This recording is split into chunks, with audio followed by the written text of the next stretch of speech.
বুঢ়াই গাল তহঁতে কি কৰি আছা? কি হ'ল তোৰ? আমাৰ গাঁৱত কৰোণা আহিছে। उत्तरी कोरिया में फटता है बम। माय नेम इज कलू एडम। चलो अपना यूआईडी दिखाओ। मेरा यूआईडी देख के क्या करोगे चिमकांडी? क्या बोला तूने? मेरे को चिमकांडी बोला?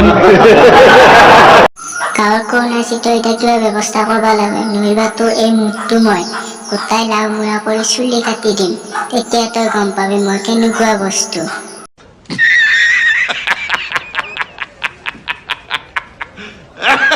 এই বান্দৰ মূৰা সোনকালকে যোৱা মোৰ। তই মোৰ লগত যাব ভয় কৰিছা নেকি? ভয় কৰা নাই যদি তই মোৰ লগত এতিয়াই যাও। নে তোক গাঁৱত কেইমুখা মাৰিব বুলি তই ভাবিছ? ভয় কৰিব নালাগে, তই সোনকালে যা মোৰ লগতে। ওলাই ফালে কিবা হৈছে চাবি আছোন তই সোনকালকে।